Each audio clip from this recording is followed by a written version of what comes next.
is Astronomy FM. Coming up next, an Astronomy.fm original program. It's time for York Universe, a co-production of the Observatory of York University, Toronto, and the Voice of Astronomy. AFM Radio, AFM Radio, AFM Radio, AFM Radio, AFM Radio. Hello and welcome to York Universe, the astronomy and astrophysics program written and presented by the students, faculty, alumni, and friends of York University. I'm Duggan, your host this evening, and I'm joined by Sana. Hi. And we'll be your hosts. Today we are broadcasting live from the Allan Carswell Observatory located in York University in Toronto, Ontario, Canada.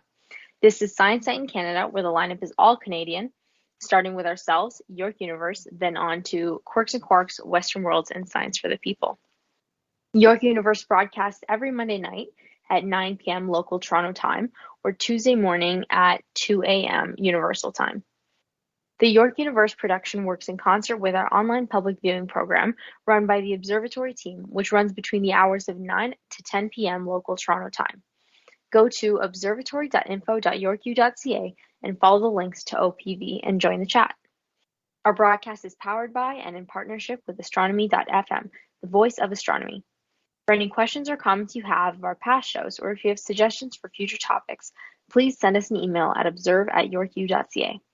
You can always connect with us on Twitter or Instagram with the handle at York Observatory and on Facebook at Allan Carswell Obs. So Sana, how's it going tonight? Oh, things are going pretty well. The new domes are behaving themselves as far as I can tell. So there's been lots of stuff going on around the observatory, and it's just really, really, really exciting. Waiting for all that to finish and to be able to use the new domes for the first time. And between that and waiting for JWST images in a couple of weeks, I'm really excited about everything. Yeah, and I think there's some construction going on as well underneath the domes. I don't know if that's dome related. I'm not sure what that is, but yeah, there is a lot going on at Petrie. There's also construction on the second floor, which has been making so much noise. And we can hear it in the third floor offices. So I guess Petrie is getting some nice funding for renovations. Yeah, that might be like a nightmare for productivity. Yeah, it's kind of annoying. Yeah. At first, I thought it was construction going on in the observatory, and in that case, I'd be willing to put up with it without complaining. Yeah. But I asked Professor Hyde, and she said that no, they're being very quiet upstairs, and it's just some construction on the second floor. Well, that's unfortunate. Hopefully, it'll be done soon. Yeah. Well, how about you? How are you doing? It's going good. I'm enjoying the view from my building of the new domes because they look great. I can't wait to go up there. Yeah. I remember waving to you from the top of the stadium when they were installed. Yeah, I was up there in the lunchroom because the lunchroom windows are right across from the observatory. I was up there for I think an hour that morning just with my laptop in front of the window, enjoying the view of the domes being craned on. It was kind of weird though to see the telescopes just kind of open to the elements for a little while. Yeah, it was really weird, but the 60 centimeter honestly looks fantastic. Yeah. Even from the different angles, because it was at a really weird park position. And the 1 meter looks cool, but I think the 60 centimeter is sort of the highlight of that part, where it looks really interesting just peeking out on top of the domes. Yeah, and it kind of sticks out a little farther up. Yeah. Right? It's like a lot bigger. It has that classic feel to it. I definitely see why it would be a nice view or photo op. Yeah. I had a zoom lens when the domes were getting craned on. So I have a bunch of up-close pictures of the telescopes poking out of the domes without any dome on it. Oh, nice. All right. How about we get into it with This Week in Space and Astronomy History? I think I'm up first with something that's not too long ago, not too much older than me, actually. So on July 4th in 1997, the Pathfinder craft landed on Mars. So The Pathfinder craft was a mission that set in motion a lot of further Mars exploration in the 2000s. It kind of was a precursor to a bunch of rover missions and really demonstrated what NASA could do, even with limited funding and not that much time. So NASA basically aimed to create a small craft and rover that wouldn't break the bank to prove that relatively inexpensive landers could still be valuable in terms of mission operations and various science goals. And they basically wanted a better, faster, and cheaper rover. And they created Pathfinder, which consisted of a lander and rover mission, the rover being Sojourner, to launch shortly after the Mars Global Surveyor orbiter launched. So the overall mission cost for Pathfinder was only $280 million, which I know sounds like a lot, but it's relatively cheap for a Mars mission. I think Steph Curry could probably buy Pathfinder if he wanted to. And that's like, to put it in perspective in terms of a Mars mission, the Viking missions cost more than 10 times as much, up to over $3 billion in 1997 US dollar currency. So Pathfinder was really breaking records for how cheap a mission could be and still being successful. Most of the main mission objectives were to investigate Martian soil and determine the composition, the basics for whenever you visit a new planet for the first time. And the Sojourner rover was actually the first rover ever to be fully operational on a planet that wasn't Earth or, the moon of Earth. So that was the first Mars rover, and it did exceptionally. And the Pathfinder mission landed at Ares Vallis, and then Sojourner went around investigating rocks as well. So they landed there specifically because there were a lot of cool, interesting looking rocks in the area that could have been a result of flooding. They were placed there because of these floods that had occurred hundreds of years in the past. And I think a pretty fun part about the mission, I know we talk about astronomer naming habits a lot, but they decided to name a bunch of rocks in the Pathfinder's general vicinity, and one of them was called Barnacle Bill. Barnacle Bill is my new favorite rock. I don't know what my old favorite rocks used to be, but he's definitely up there. And some other mission objectives were to investigate the air particles, which they found to be magnetic. They imaged dust devils, water ice clouds, and even imaged a blue sunset. So there were a lot of cool things that came out of it. And the water ice clouds, of course, were a pretty big discovery.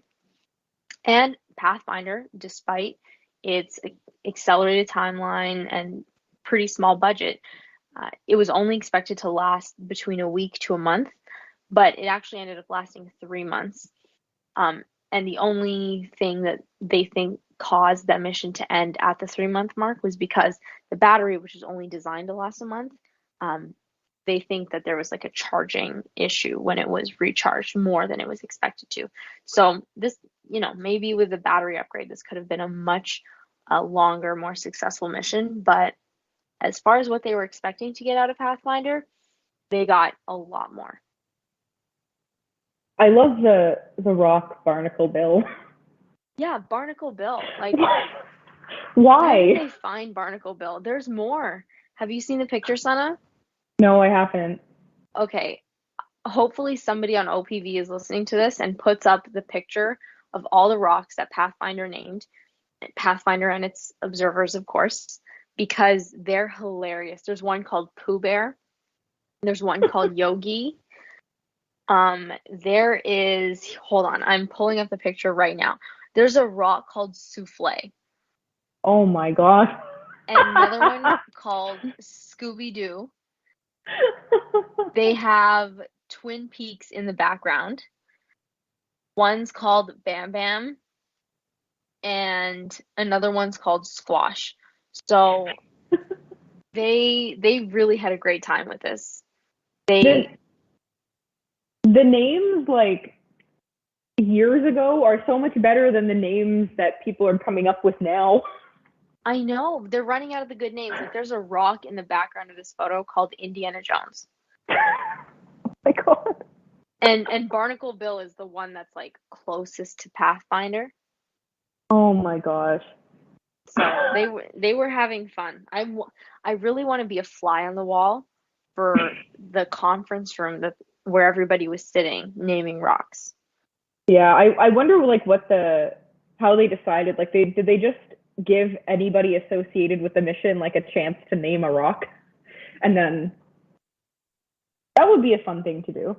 That would be a good way to do it. And honestly, these names are different enough that that's probably what happened. Yeah. Yeah. And Oh my gosh. and there are two like hills in the background, all the way in the distance on the horizon, and they're called Twin Peaks. So, yeah. And a big crater that, Sana, you're gonna love this. The big crater is called Big Crater. So Okay. I love astronomer naming conventions. Yeah, they're so ridiculous sometimes. I still wish we had more things named ridiculous names at this point. We need people to infiltrate NASA and start going back to the ridiculous names again. Oh my gosh. I remember with the Apollo missions, they would name the command service module and the lunar module, and they were named things sometimes like Gumdrop, and there was one, oh man, I don't remember what it was, but it was named after some kind of like TV show, I think. And Okay. in the first few Apollo missions, they really had fun with naming the landers and the service modules, like just really silly things. But eventually, NASA decided to stop doing that because the missions were getting more attention and they wanted to come off as more professional. So, unfortunately, the interesting. Boo. I know. Why not have fun with it? Yeah, so I recently read Project Hail Mary, which amazing read. You should totally read it. I mean, we love The Martian, and I've read all of Mark Watney's like big three books, The Martian, Artemis, and now Project Hail Mary. And in Project Hail Mary on the ship, they had these little modules that they were like data transmitters that would literally just detach and fly off back to Earth. And they were called Beetles, and there were four of them. So they were named after the Beatles. Oh my gosh. Yeah, and they would be like, yeah, Ringo's out of gas. Oh man. Okay, I just looked them up. It was Snoopy and Charlie Brown. Oh, yes. And then Spider and Gumdrop. There was Yankee Clipper. Yankee Clipper? Yeah, and Kitty Hawk. Kitty Hawk. Oh my goodness. Yeah, Casper too. I miss the days of creative names.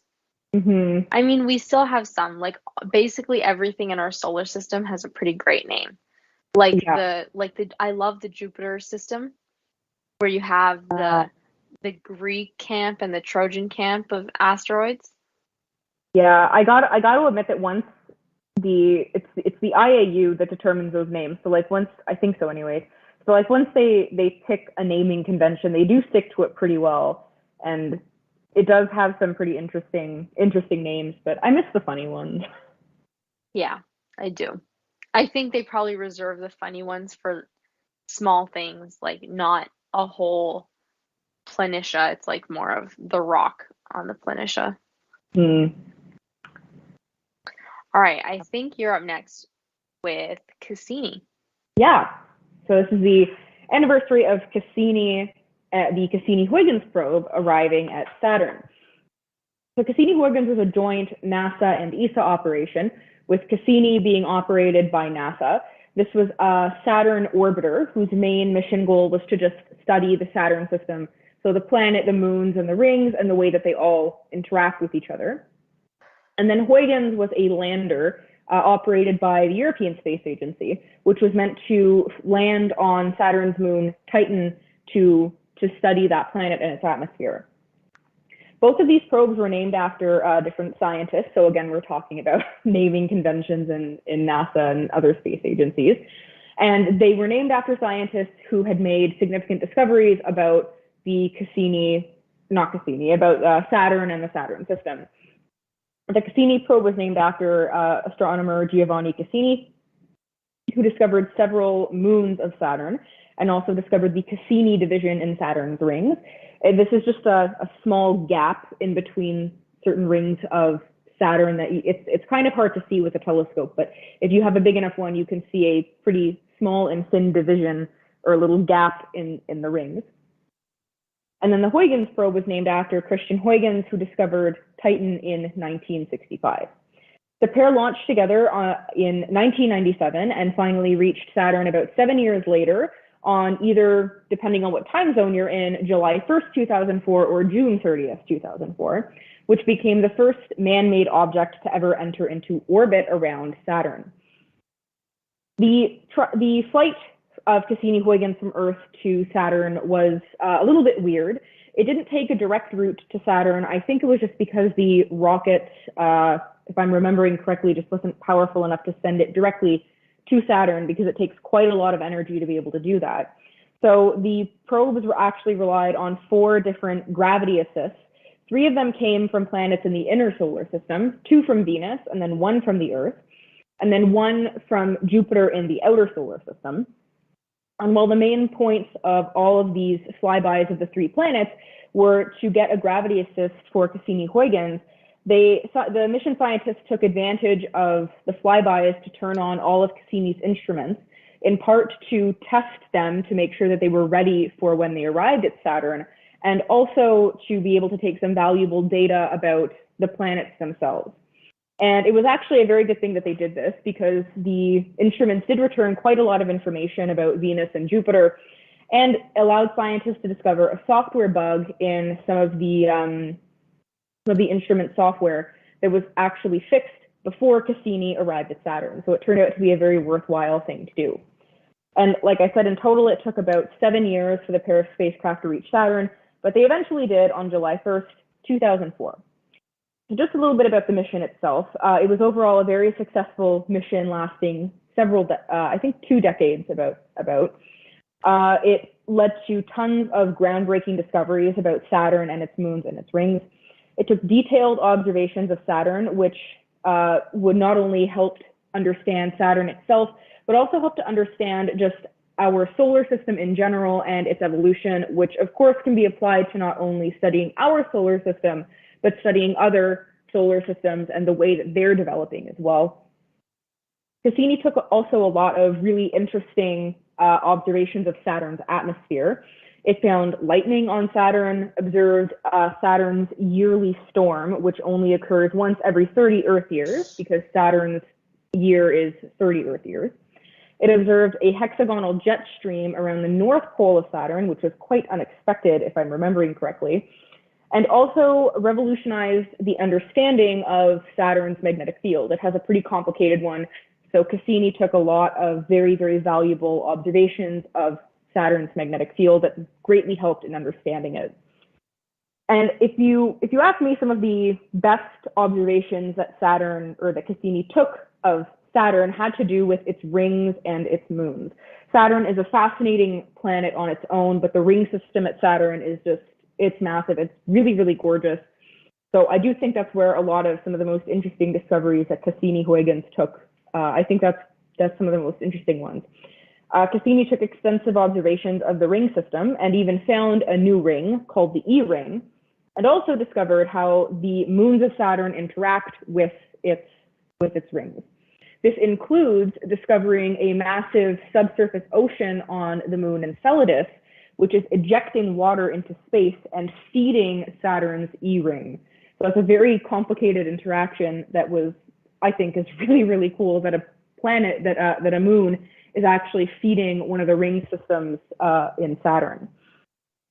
And on top of all of the discoveries that Cassini made, of course, the Huygens probe is absolutely amazing.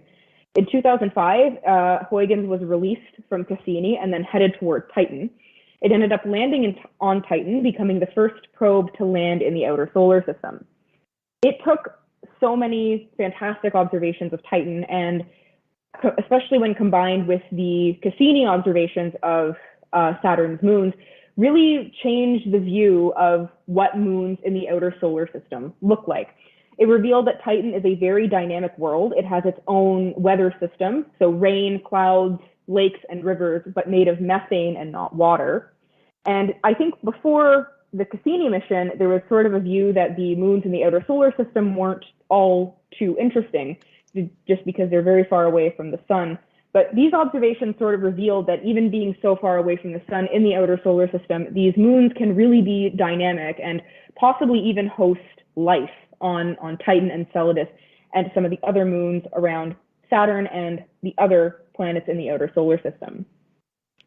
So this is a happy launch anniversary to Cassini with Cassini-Huygens, which was an absolutely amazing mission, really revolutionized the way that everybody sees Saturn and other moons in the outer solar system. Cassini was a crazy mission, even with the dive. Yeah, the last like few months of that mission were just insane because they started going in between the rings and Saturn. Yeah, and pretty small area. And even the first time I saw the image by Huygens of Titan's atmosphere or Titan's surface, I was like, there's no way, right? Because this is just, it's so far away, it's kind of almost unfathomable that we have a probe that's sitting on the surface of this moon of a planet in the outer solar system. Yeah, I was just blown away by it. There's just like how crazy it is that scientists and engineers are actually able to do something like that. I mean, it's hard enough being able to send a spacecraft accurately towards something big like a planet, but then to also get one of its moons as well at the distance that this thing is just, it's insane. But then there's also the fact that Titan really is a world of its own. And it's so fascinating. There are like Earth-like features like rivers and lakes and things, and it's really crazy to think that something like that can exist on a moon that's so far away from the sun and it's so cold out there, but you can still have features like this. Yeah, and even like you said, Titan is, as a moon, so far away from Saturn that, like, when we look at Saturn through the telescope, it's like Titan is a world away, quite literally. It's really crazy to see that we got such success out of this mission, especially because I feel like besides Cassini and New Horizons, we didn't really have much deep, like, outer solar system stuff going on in the recent years. I hope that we get more. I hope that we decide to do a similar Cassini-like mission for Jupiter because, you know, the 4 Galilean moons alone are just so interesting to work with. Like, I would love to see what, like, the volcanism on Io is looking like. Yeah, there is the Juno probe at Jupiter, but it doesn't have a parallel like Huygens to go and land on one of the moons. And I'm not sure that there is anything planned for Jupiter's moons. I think there is something going on to study Saturn's moons, which is a direct consequence of the discoveries made with Cassini-Huygens. But I don't think there's any like hard set plans for anything relating to Jupiter, let alone Uranus and Neptune. Yeah, and of course we do kind of consider informally Titan to be the most possibly habitable moon in our solar system. I mean, not that the methane and ethane would be great to be inside, but just the fact that it even has organic molecules on its own and lakes and a landscape that's pretty similar to Earth's is kind of crazy. Yeah. And then what about just thinking about like either in some of the other large moons in the outer solar system? I mean, if you can see this in Saturn's moons, what's to say, or who's to say what's going on in Uranus and Neptune's moons? There could be something equally interesting or even more interesting out there that we just don't know about. Yeah, and I don't know what like the tidal heating stuff is like out there if those moons are tidally heated. but who knows? There could be some really interesting discoveries coming out of them. Oh yeah, yeah. So hopefully, I'm very much looking forward in the next probably 10 to 20 years hearing more about these missions to the outer solar system because it's so interesting. Yeah, for sure. All right, we are definitely I every week we do this where we think we won't have enough material, and then half an hour in, we are only a third of the way through our material that we've got down.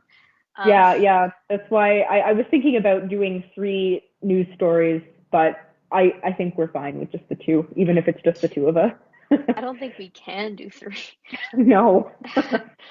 All right, and I know we'll have more to discuss here because this is like my main This Week in History item. So July 4th again, but this time we're going back all the way to 1054. So almost 1,000 years ago. And this is when the supernova that eventually became known or eventually became the Crab Nebula was first observed by Chinese astronomers. So archaeoastrology has always been a really fun field. It's really cool to connect those early observations to current phenomena that we see in the night sky. And one of the most interesting ones is the Crab Nebula. Of course, the Crab Nebula is the very first Messier object. For those of you who haven't heard of the Messier list, it's a list of 110 objects in the night sky that are that astronomer Charles Messier compiled because they looked like comets, but they weren't comets. And because he was studying comets, he wanted a catalog of things that he shouldn't point his telescope to. And because with the naked eye and with low power telescopes, comets and nebulae and clusters and stuff all kind of look the same, these were the list of objects that confused him. And the Crab Nebula was the very first one. It's a nebula that was created from a supernova remnant that was first thought to be observed in the late 1800s. And through imaging in the 1900s, astronomers realized it was expanding, and they used this expansion to calculate its age. And they dated it back to around the same time as a supernova that Chinese astronomers had recorded in 1054 in the same part of the sky. And they realized that it was most likely the same thing because let's be real, like really bright supernovas don't happen very often. I know we kind of got a little too excited by thinking that Betelgeuse was going to go supernova a few years ago, even though it probably, I mean, it may or may not happen within our lifetime. Really bright supernovas like this that are visible during the daylight and visible for very long periods of time aren't, they're pretty few and far between. So through this, they also found several corroborating accounts of this supernova in Japanese and Islamic texts, and they were described as like a guest star that visited for a year but then became dim again as the supernova faded. And oddly enough, there's actually little to no indication that European astronomers observed the supernova, except just last week some analysis of coins dating back to the 1000s in the Byzantine Empire show an extra star that's not etched on most coins from around the same time period, but is seen on a select few that through carbon dating, they believe date back to around 1054 and 1055.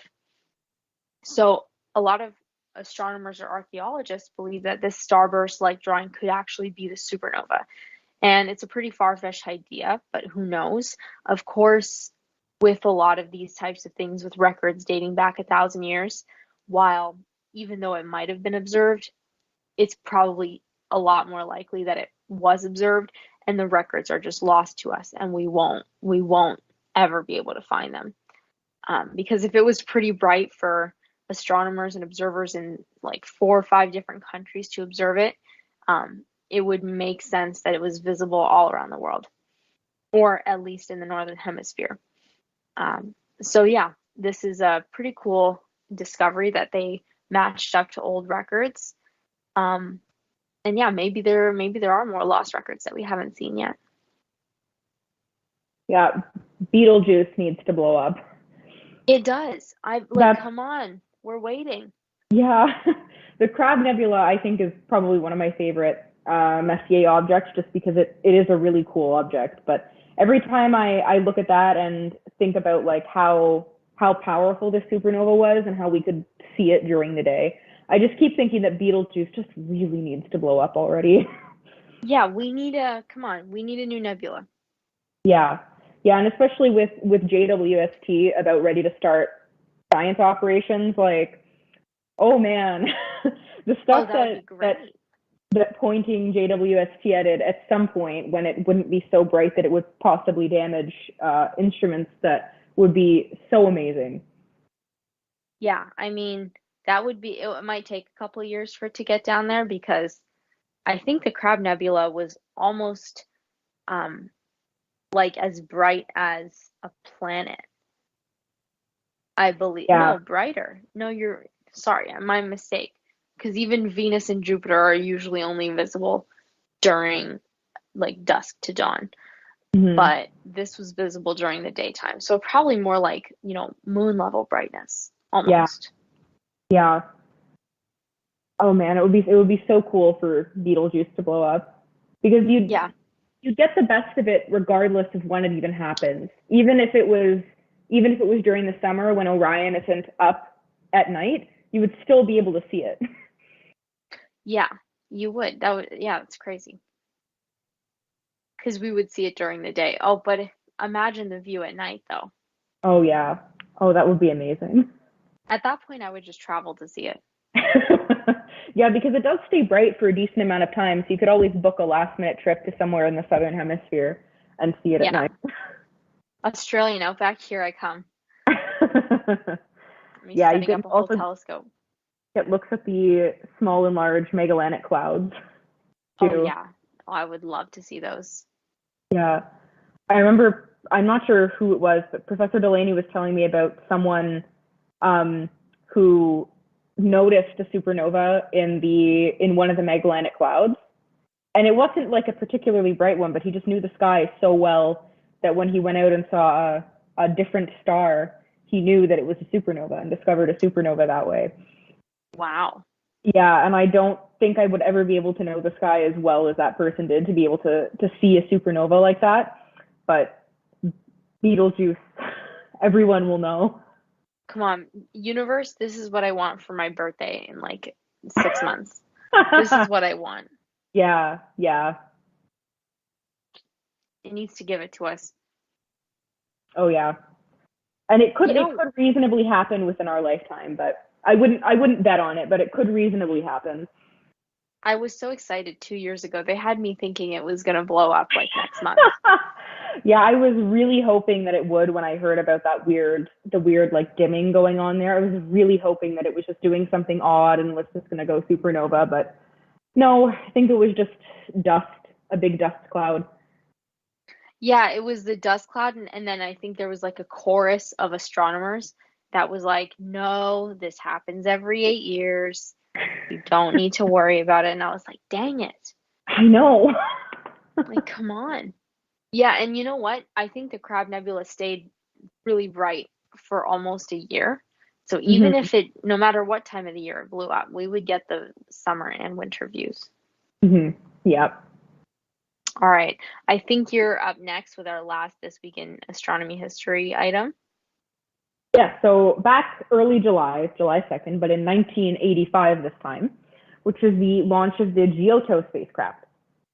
This was the European Space Agency's first deep space mission, which was launched using the Ariane 1 rocket, which they are now producing the Ariane 6 rocket. So this was quite some time ago. The main mission objective for Giotto was to just have a close-up encounter with a comet for the very first time. It started off with just having a close encounter with Comet Halley, but after the success of that encounter with Comet Halley, ESA extended it to include a second encounter with another comet, which I'm just going to call Comet Grigg because I cannot pronounce the second name, the second part of that name. Well, unlike with Cassini-Huygens, it spent about 7 years in space before it finally reached its destination. Giotto reached Comet Halley after about 8 months in space on March 14th, 1986, when it came within 600 kilometers of the comet nucleus. While the encounter was overall very successful and did allow it to go on for a second encounter with a second comet, it the visit was a little bit eventful, let's just put it that way. One of the issues with sending a spacecraft very close to a comet like Giotto was going is that there is so much stuff being ejected off of the surface of the comet that's traveling very, very fast. So a small piece of debris can cause a very significant amount of damage to the spacecraft just because of the really, really high relative speeds. The European Space Agency's website says that the relative speed of the spacecraft and the comets can reach speeds of about 245,000 kilometers an hour, which, for reference, is fast enough to cross the Atlantic Ocean in 11 minutes. So it's a serious amount of kinetic energy that a piece of debris would have, and if it were to strike the spacecraft in the wrong spot, it could be catastrophic. And while things did start off well with the encounter of Giotto with Comet Halley, sort of what scientists feared would happen did happen, which is 7.6 seconds before the closest approach of Giotto with Comet Halley, the spacecraft was struck by a 1-gram piece of debris, which, although is very, very tiny, it set the spacecraft spinning, which they didn't want, obviously. The spacecraft ultimately ended up losing contact with the Earth, but thankfully it was only temporary. It did come back online at first sort of intermittently, while it did continue to transmit bits of data. And I think it was after around 30 minutes after the impact, the thrusters on the spacecraft were able to finally stabilize it so that it could reconnect more permanently and have a better, more stable connection with the Earth. And despite all of these issues, the encounter was actually very, very successful, not only because this was the first time that a spacecraft did a close encounter with a comet like this, but it also revealed a ton of information about Comet Halley. It took the first images of a comet nucleus and found the first pieces of evidence for organic material existing in a comet. It also revealed that Comet Halley had a very dark surface with jets of gas and dust that were shooting out of the nucleus. After the success of this mission, ESA decided to have it do a close approach with another comet, Comet Grigg. But this time it had to wait a few years before it could reach this comet, which it eventually did reach in 1992, this time coming within only 200 kilometers of the comet nucleus. The reason that it took so long for the spacecraft to reach Comet Grigg was just because it was sort of added later. It wasn't part of the original mission plan. And it ended up requiring Giotto to come and turn around and come back towards the Earth, and then use a gravity assist from the Earth to go back out and reach the comet. The encounter with Comet Grigg was equally as successful as with Comet Halley. I didn't read about any issues like pieces of debris striking the spacecraft as it did with Comet Halley, but it did take a bunch of wonderful observations of Comet Griggs as well, including studying how the comet interacted with solar wind and some properties of the composition of the comet and its dust particles. So in addition to becoming the first spacecraft to have a close encounter with a comet in the first place, it also became the first spacecraft to do this twice for 2 different comets. So really, really amazing mission. Missions to comets similar to Giotto, comets and other solar system bodies like asteroids have become, I think, somewhat common at this point. There's been quite a few notable ones. So Giotto was probably one of the pioneers in this field. So definitely a very important mission.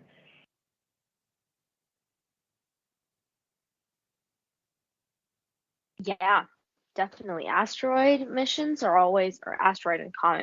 always pretty interesting. Even like Hayabusa 2 that returned samples of an asteroid.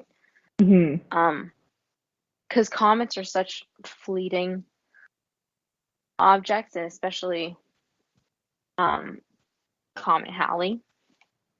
Yeah, I don't remember what the other notable comet mission was. All I remember is that it was an ESA mission and the comet looked like a rubber duck. That sounds vaguely familiar. Yeah, I don't remember what the name of the mission was, and I remembered it earlier in the day reading about this, but I just don't remember what it is right now. But it was the Philae lander. I think that was it. Oh, okay. Yeah, Comet 67P. Yeah, I can't be sure. There it is. Comet 67P. Google is very useful. we love, I don't know how radio operators existed before Google because, well, actually, Professor Delaney he knows everything on the fly. So So just people like Professor Delaney. basically, yeah, I'm not cut from the same cloth. But yeah, it kind of crazy to me that 1 gram of debris is enough to take out like millions of dollars of space equipment, but I guess it's a lot at that speed. Yeah, because the kinetic energy goes as the velocity squared. So a Yeah. little bit of speed just really increases the amount of kinetic energy. Yeah, and a little bit of kinetic energy goes a long way when it comes to damage, I guess. Oh yeah, yep, yeah. Apparently, the spacecraft was able to withstand 1 gram of debris traveling 50 times faster than a bullet, which is apparently a very reasonable estimate for how fast things travel. In space, I yeah. bet. Oh yeah. Yeah. Well, I'm glad we're now making bulletproof spacecraft. Yeah, apparently they actually did use Kevlar as part of the shield for Giotto because it was a big work of engineering to be able to create a shield that would properly protect the spacecraft from all of that debris whirling around by the spacecraft. So they did end up using Kevlar to absorb larger pieces of debris that would hit the spacecraft. Yeah, makes sense. Smart idea. Yeah. They're definitely saved the mission. Yeah, they're like 5 steps away from making actual Star Wars jets. Like the Millennium Falcon is coming. All right, so we're just over halfway. If you're just joining us now, you're listening to York University Astronomy and Astrophysics program presented by students, faculty, alumni, and friends of York University. You are joining us on York Universe Monday nights, which works with OPV. So if you want to join our OPV chat room, please head on over to observatory.info.yorku.ca and head on over to the OPV link. We have a couple of reminders for you. First off, this Wednesday, we have a special Teletube event, and it's going to be all about JWST. So please go find our YouTube. The link is available on our website. And join live at 7:30 p.m. for a special little show on the James Webb Space Telescope. Yeah, another reminder that we have coming up is that in only 3 weeks, on July 18th, it will be our 500th show. So this is episode, I think it's 498, and we're going to be reaching 500 episodes in just a couple weeks. Yeah, it was very recently that I think it was very recently that it was our 400th show, and I remember celebrating that not long after I started. So it really seems like time has flown by. Yeah, absolutely. It's kind of crazy that everything's up to 500 now. Yeah. Only 10 more years to go before we hit 1,000. All right, and on that note, this is episode 498. You might notice that the weeks don't really add up if you had 3 weeks from now to get to episode 500.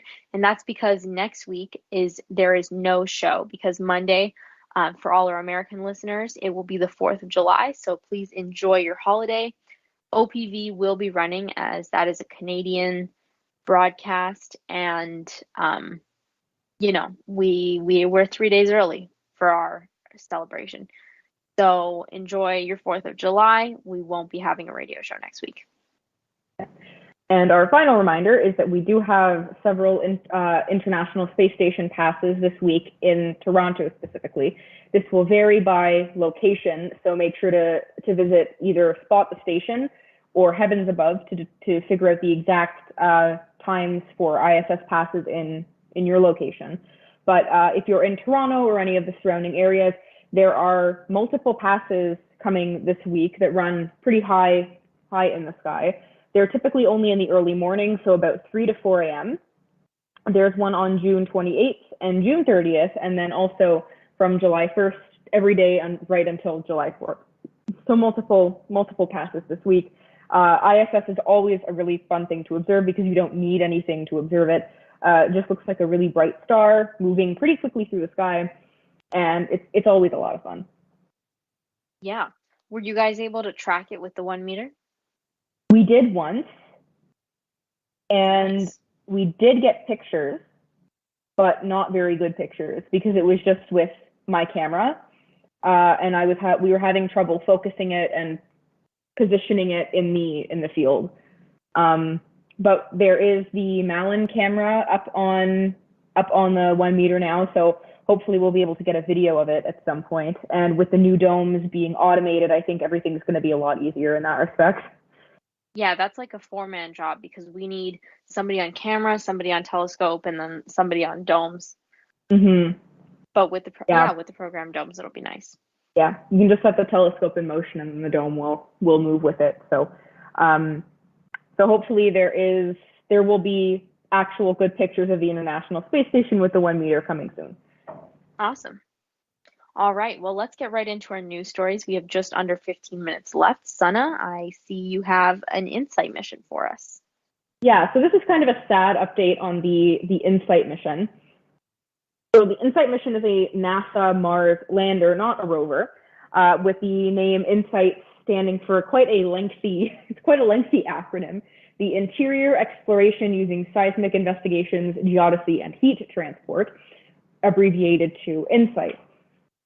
As the name of the long name of InSight suggests, it's basically just a mission that was meant to study the interior of Mars. So this primarily means studying the crust, mantle, and core of Mars and tectonic activity on the planet. Its main science goals are really to just study how Mars formed and how that extends to the formation of other rocky planets, not only in our solar system, but in other solar systems which are currently forming or have already formed. InSight for the past few years, it landed in May of 2018. So for the past few years, it's been measuring seismic activity on Mars and heat flow and refluxes on Mars. Oh, sorry, I said something incorrect here. It launched in May of 2018, but actually landed on Mars in November of 2018. So it's been currently residing in the Elysium Planitia for all of this time and has been operating quite well since then. I think the mission has had a few hiccups here and there, but overall InSight has been quite a successful mission and has produced a lot of really amazing science. But unfortunately, it's going to be coming to an end soon, latest around September likely, which is due to power issues. InSight is a solar power operated lander and makes use of solar panels to charge its batteries to get all of it, to get the power that it needs to operate. But as we all know, with some notable Mars missions that were solar powered, the one issue with using a solar powered thing or rover or lander on Mars is the dust in the Martian atmosphere. Dust will inevitably get blown onto the solar panels where it starts to accumulate and just block out sunlight. All of these solar-powered rovers and landers have relied on these natural cleaning events that to keep the solar panels clean. So it's just basically when any wind or dust devils comes near the rover, it just kind of sweeps off any dust that's on the solar panels to keep them clear and allow them to charge the batteries. But unfortunately, in the Elysium Planitia, there really hasn't been enough cleaning events to keep the solar panels clear, and currently they are just covered in too much dust to function properly, and the mission is not getting the power that it needs anymore. So these issues actually started back in February of last year at the beginning of the Martian winter. The panels had decreased to about 27% efficiency, and in order to try and salvage the mission, NASA put InSight into hibernation mode. This is just because the Martian winters can get very cold and too cold for the instruments to be able to survive on their own.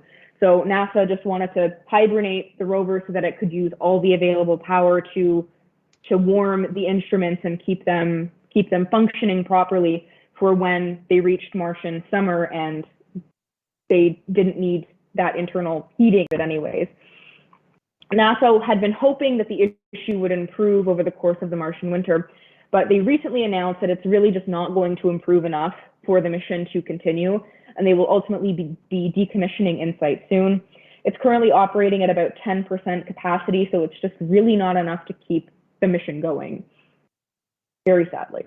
NASA had originally announced that it will be shutting off the last instrument that's currently functioning, the seismometer on InSight, in June, but they then more recently announced another statement that they actually plan to operate the seismometer until the end of August or early September.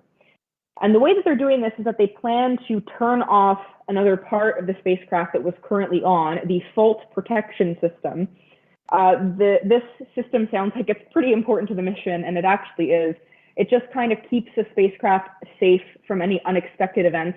There is a few minutes of delay between when something happens on Mars and we find out about it here on the Earth, just because of the distance between us, that ground crews don't always have the time to respond to these really sudden and unexpected things. So the fault protection system just kind of did that automatically. Whenever there was any sign of something weird happening, it would just sort of start to protect the spacecraft from anything so that ground controllers could just deal with it later and keep the spacecraft still operating properly. But they decided to turn it off just because it is using power and the spacecraft is not very long for this world. So they can turn it off and still allow the seismometer to operate for a few more months. The issue is that this does leave the spacecraft vulnerable to sudden issues that ground control just can't respond to. So does ultimately risk InSight turning off early if something weird or unexpected happens. But the mission scientists do think that it is worth it to keep the seismometer operating for longer and just getting a little bit more science out of the mission before it ultimately ends. So a pretty sad update, but still InSight was a great mission. It has taught scientists so much about Martian interior, detected a lot of Mars quakes, and a lot of very interesting things. So while it is sad to see InSight end, it has been a great mission. Yeah, I mean, it's always a sad day when missions come to an end, especially when they've been so successful and given us so much information. Mm-hmm. Yeah, definitely don't want to see InSight go because, I mean, I really do find seismology really interesting, and I wish that we knew more about seismic activity on a whole bunch of other solar system objects, of course, Mars being one of them. Yeah, and it's so often it's the dust on Mars that does it. Yeah, the dust. I mean, the dust basically was a possibility for what took out Pathfinder. Wasn't it opportunity as well with the dust? Yeah, it really sucks, but I don't think that there's any real solution to it. There are some things that they can kind of do to try and sort of brush some of the dust off with, which can be semi-successful, but in this case, there's just kind of nothing that could be done. They should put in like a phone vibrate function that just kind of it just sits there and like shakes until the dust is gone. Yeah, that's a pretty good idea, actually. It might ruin like all the internal wiring, but hey, it's worth a try. Well, I mean, think about the vibrations that the spacecraft has to experience on launch, and then when it's landing on Mars. You know what? You're right. NASA, I'll sell you my idea. For a price, obviously. Yeah, as long as they let you own a Mars rover. Yeah, can you put my name on it? That would be great. The Guggen dust clearing system.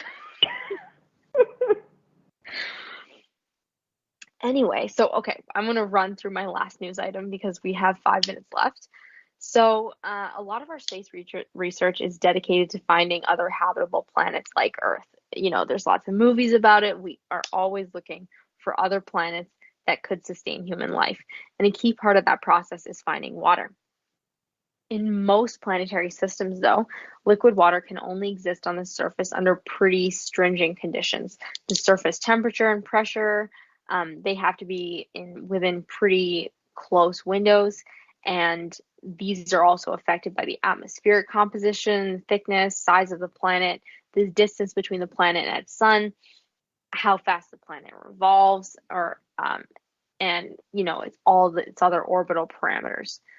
So when you factor in all of this, there's usually a Goldilocks area around most stars where planets in that area tend to have the right qualities for life. And we call this the habitable zone. So it's like kind of a happy medium, because if you're too close to the sun, you get too much solar radiation, water evaporates. If you're too far from the sun, you don't get enough solar radiation to have enough heating of the planet's atmosphere to get water in the first place. So the place where liquid water can exist is a little small. But now astronomers are noticing that this, in fact, isn't the only place that liquid water can occur, and the planets don't even need to be Earth-like. So the main reason Earth has water is because of atmospheric and greenhouse effects to keep the planet warm. And planets usually lose their atmospheres to solar winds early in planetary formation. So especially for planets that are really close to their respective suns, it's kind of hard for them to have an atmosphere that's conducive to producing water. But when they do keep their atmospheres, they can produce water even without radiation from the sun. So this is even when they're way farther away from the sun than we expected, or even, as these researchers mentioned, planets that are kind of floating off in space without a sun. And the reason that these planets are able to have some water on their surface is using geothermal heat. So they basically use the heat that was initially trapped in the atmosphere during formation and heat from the core of the planet that keeps radiating and heating up the surface to keep a temperature kind of ideal to have liquid water. And planets that with these kind of conditions can keep these conditions stable for millions of years because they're usually far enough away from their respective suns that they don't have the changing effects of, what's happening to the sun isn't going to affect them as much. However, while this does open more possibilities, it does require an atmosphere that is already conducive composition-wise to producing water. And this is a pretty rare occurrence. We don't see a lot of atmospheres on other planets that are similar to ours. And ours, we didn't start off with an atmosphere like this either. Billions of years ago, our atmosphere looked very different. And it was very low in oxygen. And eventually the oxygen level sort of rose with time and with the with plants and stuff growing. So we didn't always look like this as a planet, and very few planets out in the world and the universe look like this. So we're going to have to keep looking. The news kind of gets taken with a grain of salt. And of course, while the life as we know it requires water, it also needs a lot of other conditions met before it can develop and really thrive the way it has on Earth. But yeah, cool discovery that there could be water on planets that we least expect to have water. Yeah, that would be really interesting. Yeah, I mean, I know we always think of planets we always think of life as, okay, the quintessential, we need water for it to happen equation. And of course, there's always the occasional astronomer that juggles with the possibility of, okay, but what if another form of life doesn't need water? But I guess water is always a great starting spot to find anything that's similar to ours. Mm-hmm. Yeah. This is making me think of our discussion earlier about the moons in the outer solar system. Yeah, I mean, hey, if we find a non-water dependent life form that has like a whole different system, maybe it's on Titan with all its methane and ethane. Mm-hmm. Yeah, Titan or Enceladus with its loads of water. Yeah, that too. Or like a really cold life form. Mm-hmm. Yeah, that would be really cool. Well, I think we are at the top of the hour. So you've all been listening to York University Astronomy and Astrophysics program, written and presented by students, faculty, alumni, and friends of York University. The hosts this evening have been Gagan and myself, Sana. Stay tuned because it is Science Night in Canada. Coming up next is Western World, Quirks and Quarks, and Science for the People. You can always connect with us on Twitter at the handle @YorkUniverse and check out our website for show notes, content, updates, and contact info at observatory.info.yorku.ca. Thanks for tuning in. Clear skies and have a good night. Good night.